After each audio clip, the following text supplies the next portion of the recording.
नमस्कार दोस्तों, मैं अजीत कुमार मिश्रा शुद्ध सनातन में आप सभी का एक बार फिर स्वागत करता हूं।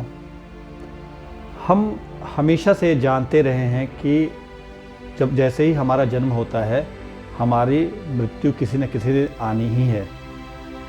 हमेशा लोग कहते हैं कि मौत एक सच है और उसे कोई टाल नहीं सकता है। एक न एक दिन मृत्यु आएगी और हमारे प्राण चले जाएंगे। सारे धर्म, विश्व के कोई भी धर्म हो, उस पर मृत्यु के दिन को लेकर के, जिस दिन मृत्यु आती है और मृत्यु के बाद क्या होगा, इसको लेकर के बहुत सारी दर्शन, फिलॉसफी कहें या कहें तो बातें कही गई हैं। कोई कहता है कि मृत्यु जो है वो सबके लिए बराबर होती है और वो राजा और रंक में भेद नहीं करती है, गरीब और अमीर में भेद नहीं करती है, बच्चे और बूढ़े में भेद नहीं करती है। जिसका भी समय पूरा हो जाता है उसको इस दुनिया से जाना ही है। और अक्सर ही हम मृत्यु को लेकर के बहुत स्पष्ट विचारधारा नहीं रख पाते हैं। हमारे शास्त्रों में ये कहा जाता है कि यमराज जो है मृत्यु के देवता हैं और यमराज ही जो है हमारे प्राण हर लेते हैं। कोई कहता है कि काल जो है उसकी वजह से हमारी मृत्यु होती है, जब काल ही हमें जो है मृत्यु प्रदान करता है। काल के पाश से हम सभी बंधे हुए हैं। महाकाल जो शिव जो है वो सृष्टि का संहार करते हैं और वही जो है हमारे मृत्यु की वजह भी होते हैं। अलग अलग परंपराओं और अलग अलग जो भी विचारधाराएं हैं वो सभी इस चीज़ को लेकर के अलग अलग बातें करती हैं। आज मैं आपको सनातन धर्म के काल, मृत्यु और यमराज के रहस्य से अवगत कराऊंगा। महाभारत को अगर हम पढ़ते हैं तो हमें मृत्यु की देवी के बारे में पता चलता है। वो देवी जो हमारे मृत्यु की वजह होती है, जो हमारे प्राणों को हर लेती हैं। तो फिर सवाल उठता है, ये यमराज कौन है और ये काल क्या होता है? तो हमें इसको 3 स्टेजेस पे समझना होगा। सबसे पहले ये कि काल क्या है। जो काल है वो हमेशा हमें एक चूहे की तरह कुतरता रहता है। सुबह होती है, शाम होती है, रात होती है, फिर दिन होता है, फिर महीने होते हैं, फिर वर्ष होते हैं और धीरे धीरे हम बीतते चले जाते हैं। और ये जो परिधि है, ये सब कुछ काल के अंदर ही घटता रहता है। तो एक प्रकार से काल हमारा निरंतर क्षय कर रहा होता है, निरंतर हमें मृत्यु की ओर ले जा रहा होता है, हमारे अंत करने की तरफ हमें बढ़ा रहा होता है। लेकिन काल की वजह से ही मृत्यु होती है, ऐसा नहीं होता है। जब काल हमारा खत्म हो जाता है तब मृत्यु की देवी आती हैं। अब ये मृत्यु की देवी कौन है? तो महाभारत में इसको लेकर के 2 जगह कथाएं मिलती हैं और इसका विस्तार से जो कथा है वो शांति पर्व में मिलती है।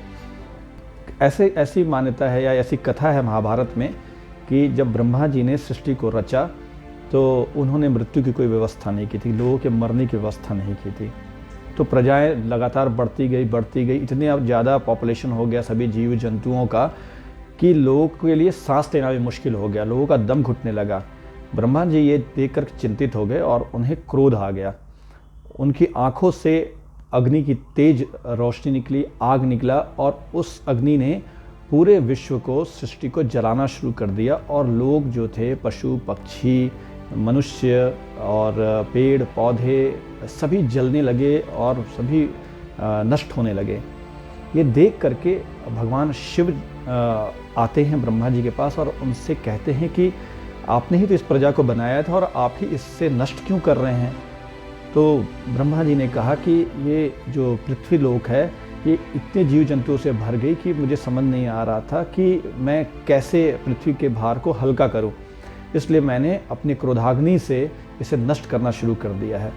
तो भगवान शिव उनको कहते हैं कि इस प्रकार नष्ट करने से तो बड़ी अव्यवस्था है, सभी लोग नष्ट हो जाएंगे। तो कोई एक ऐसी व्यवस्था करनी चाहिए जिससे बारी बारी से लोग जो है मरे, एक क्रम से लोग मरे। और आप कृपया करके अपने इस क्रोध को शांत कर लीजिए। ब्रह्मा जी शिव जी की बात सुन करके अपने क्रोध को शांत कर लेते हैं और क्रोध को अपने अंदर ही स्थापित कर लेते हैं। और इसके बाद बोलते हैं कि ठीक है, मैं इसकी कुछ व्यवस्था करता हूँ। उस समय प्रजाओं का नाश होना बंद हो जाता है क्योंकि ब्रह्मा ने अपने अंदर उस क्रोधाग्नि को ले लिया। लेकिन ब्रह्मा के उस क्रोधाग्नि के तेज से एक नारी का जन्म होता है वो नारी अद्भुत सुंदर होती है और अद्भुत कांतिमयी होती है। उसका रंग एकदम काला होता है और वो लाल रंग के वस्त्र पहने होती है और बड़े ही रौद्र रूप को धारण किए हुए होती है। ब्रह्मा के शरीर से निकलते ही वो ब्रह्मा जी और शिव जी के सामने ही दक्षिण दिशा की ओर चली जाती है, जो यमराज या यमलोक की दिशा होती है। ब्रह्मा उसे मृत्यु कहकर पुकारते हैं तो वो ब्रह्मा के पास आके खड़ी हो जाती है।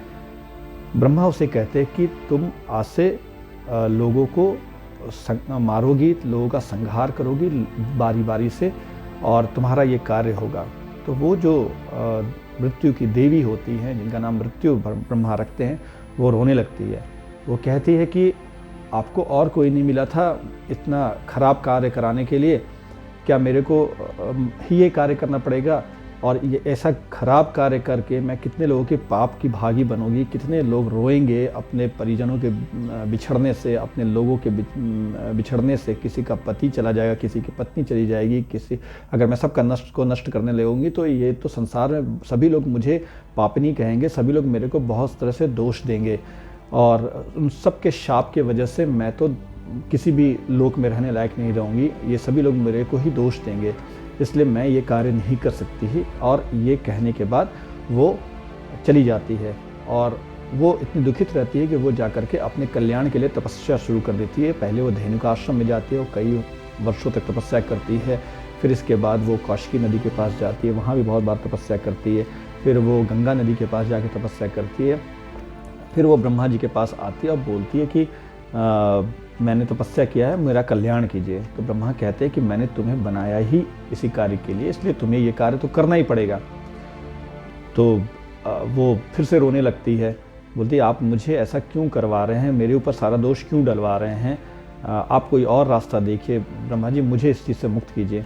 वो रोने लगती है। ब्रह्मा जो है उसकी आंसुओं को अपने हाथों में या अंजलि में ले लेते हैं और उसको कहते हैं कि देखो तुम जो कार्य करोगी ना, इससे तुम्हें किसी प्रकार का दोष नहीं होगा।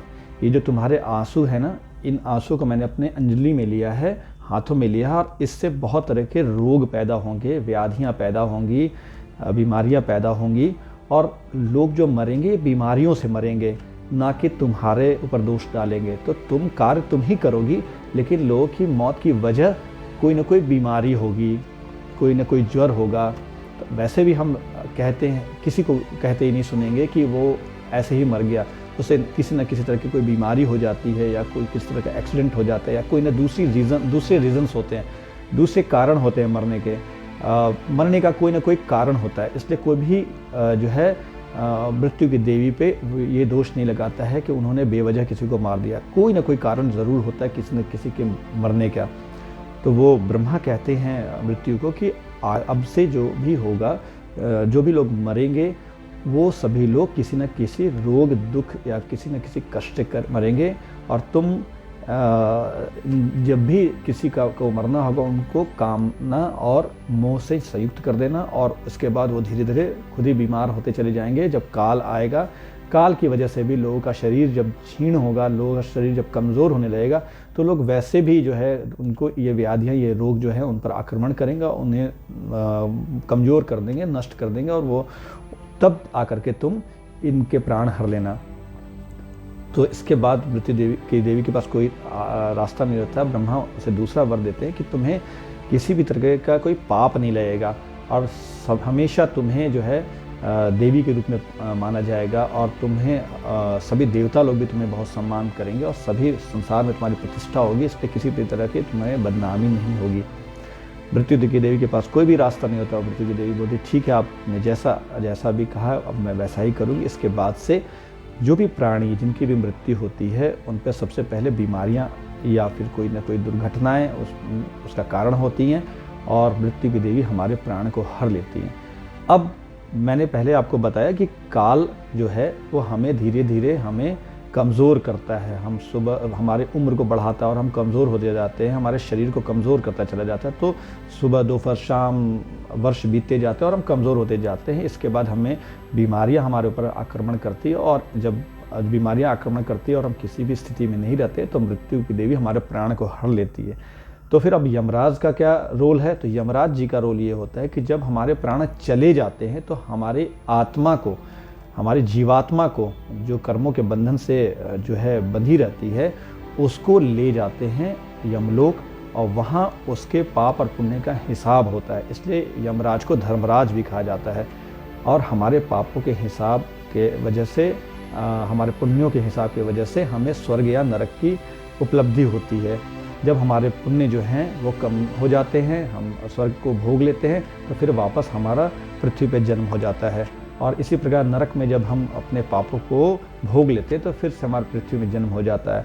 इसीलिए कहा जाता है कि हमारे कर्मों को इस तरीके से करना चाहिए कि हम पाप और पुण्य से परे चले जाएं और हमें मोक्ष की प्राप्ति हो जाए। भक्ति के द्वारा, तपस्या के द्वारा हम अपने कर्मों के बंधन को काट डालते हैं और हम स्वर्ग और नरक के झंझट से मुक्त होकर के परम धाम वैकुंठ या शिव धाम, वहाँ जा कर के हम नित्यवास करते हैं और हमारा कभी फिर से जन्म नहीं होता है।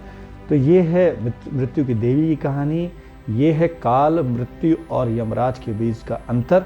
मुझे उम्मीद है कि ये वीडियो आपको बहुत पसंद आया होगा। अगर आपको मेरा ये वीडियो पसंद आता है तो आप इसे लाइक कर सकते हैं। अगर आपको हमारा चैनल पसंद आता है तो आप इसे सब्सक्राइब भी कर सकते हैं। और अगर आप शुद्ध सनातन से संबंधित और भी रहस्यात्मक कथाओं को जानना चाहते हैं तो आप हमारे वेबसाइट www.shuddhasanatan.org पे विजिट भी कर सकते हैं। आज के लिए इतना ही मेरे दोस्तों। मैं फिर जल्दी ही आऊँगा कुछ नई कहानियों के साथ, सनातन धर्म से जुड़े कुछ नए रहस्यों को लेकर के। तब तक के लिए आप सभी को मेरा बहुत बहुत नमस्कार।